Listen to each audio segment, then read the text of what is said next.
mintis, girdima šio sekmadienio Evangelijoje, mums byloja apie ką?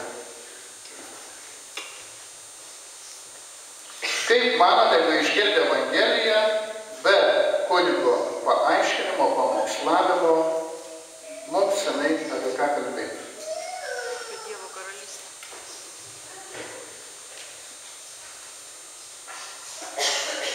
Vieni sako apie Dievo karalystę.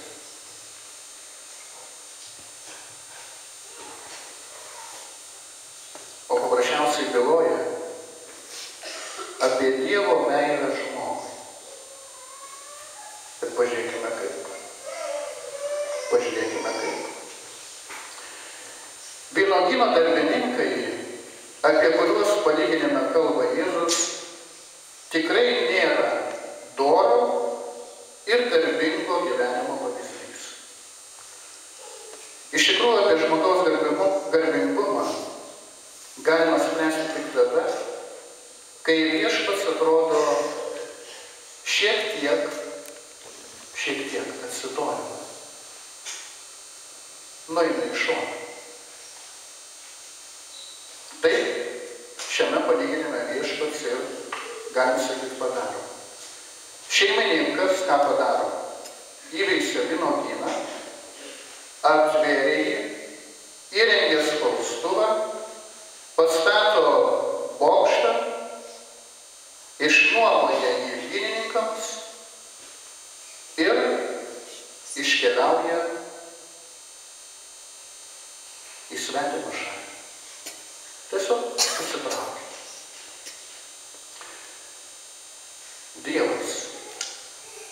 Dievas suteikia žmogui viską. Tačiau kažkodėl taip išeina, kad žmogus verčiau yra linkęs nepastebėti šio Dievo dosnumo. Netgi linkstama laikytis nuomonės, kad Dievo nebuvimas užtikrina žmogui darbą ir galimybės tvarkyti taip, kaip jam patinka. Vynininkai džiaugiasi gerų derlių, storinančių jų pinigines, o kai kurie mąstytojai netgi drįsta prabilti apie Dievo mirtį. Į viršūnę iškeldami ekonominius dalykus. Žmogumi pasitikintis Dievas, draugė yra ir pasitraukęs Dievas. Tačiau tokį jo nebuvimą privalome suprasti teisingai. Tai reiškia, kad Dievas į mus kiekvieną žiūri labai rimtai. Ką tai reiškia? Dievas be galo pasitiki mumis. Kaip geras vadovas kokios įmonės turi nuostabių darbininkų, kur gali jais pasitikėti, kiek yra palengvinamas jam darbas. Jis gali ramia širdimi palikti vieną ar kitą įpareigojimą ir žinos, kad jis tikrai jį atliks.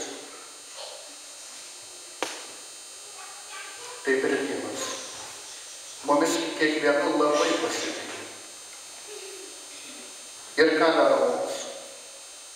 Duoda mums laisvę.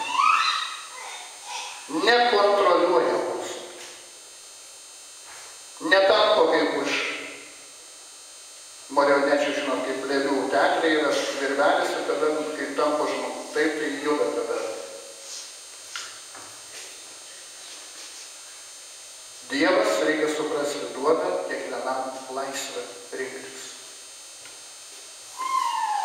Ir tai nėra kažkoks tai apleidimas ar pabėgimas. Tai yra akivaizdžiausias Dievo meilės ženklas. Žiūrėkime, kaip mums būna faina, kai mumis pasitikė, taip? Kai duoda užduotį koks vadovas ir nekontroliuoja.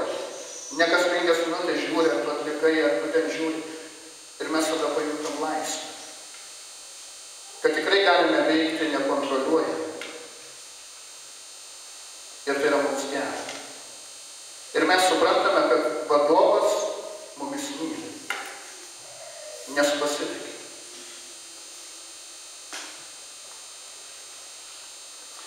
Ir galima būtų pasakyti, kad nuo žmonių pasitraukia filosofų ir išminčių sugalvotas Dievas.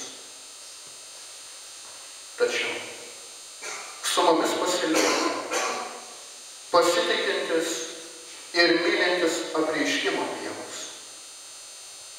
Dievas trokštantis veikti išimtinai per meilę, kurią jis atneša žmonėms. Ir skaitant šio palyginimo tekstą, nesunkiai galima pastebėti lygiagrečiai augančią įtampą iš abiejų pusių. Vynininkai užsispyrusiai atmeta visus šeimininko reikalavimus. Bet šeimininkas nenumoja ranką. Jisai bando su jais kalbėtis. Vynininkų blogis yra super perdirbęs.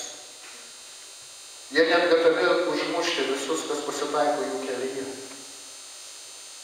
Žvelgiant žmogiškų, šeimininkas taip pat super rodo perdėtą švelnumą ir kantrybę. Įsivaizduok, nužudo jo pasiuntinį. Skandalas, konfliktas. Bet šeimininkas dar siunčia vienus. Galvoja, ten galbūt bus kažką tai galim sudėrėti. Vynininkų sukėlimas atrodo absurdiškas. Žvelgiant žmogiško žvilgsniu, šeimininko viltis susitarti turėtų būti irgi absurdiškas. Neįmanoma suprasti vienų, nesuprantamai elgiasi ir vienas, ir kitas. Vynininkų godumas viršija viską. Jie dėl pelno, dėl pinigo gatavę viską padaryti. Ir padaro. Nužudo. Kitą žmogų dėl pinigų. Nužudo. Šeimininko nuoširdumas taip pat galime sakyti peržengia ribas.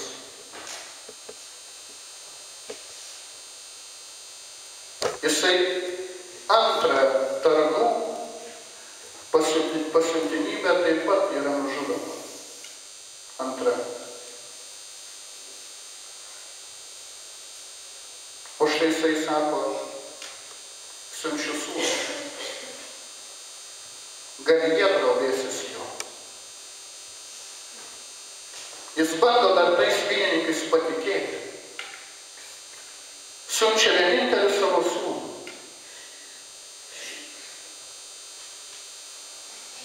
Vynininkai laikosi kitokios nuomonės. Ekonominės. Materialistinės. Įskaičiuotas. Eime užmuškime jį ir turėsime palikimą. Paprastai sprendžiamas klausimas.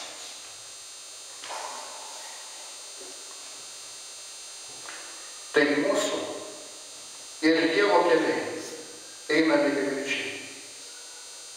Tačiau pernelyg dažnai skirtingomis kryptimis. Bet paradoksaliausia čia yra tai, kad ir eidami skirtingais keliais, viskas baigėsi susitikimu. Abi šalys susitinka, nors ir besilaikydamos skirtingų principų. Pas mus ateina Dievas, kuris trokšdamas žmogaus gerovės, daro viską, iki beprotybės viską, laimingi. Jis nesėdėjo mūsų. Dievas tikrai nesėdėjo. Bet eina pasitikti. Jis neužpuola mūsų už nugaros. Bet visą laiką pasitinka akis į akį. Nors mes ir norime nugręžti nuo jo savo akis. Bet susitikus priešais, esame visgi priversti pažvelgti Dievui į akis. Ir tose akise išvysti begalinę meilę. Dievas atidavė viską. Dėl savo kūrinio jis atidavė viską, ką turėjo. Net vienintelį savo sūnų. Atidavė visą save. Daugiau jam nebeliko nieko atiduoti. Atidavė ir laisvę mums tvarkytis patiems.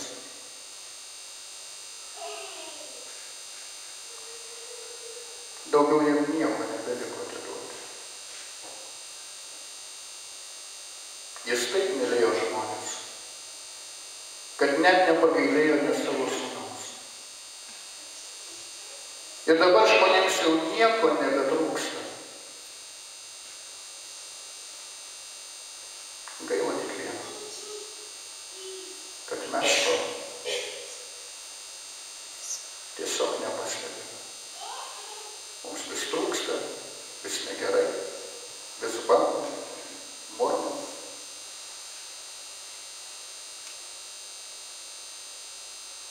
Tu gali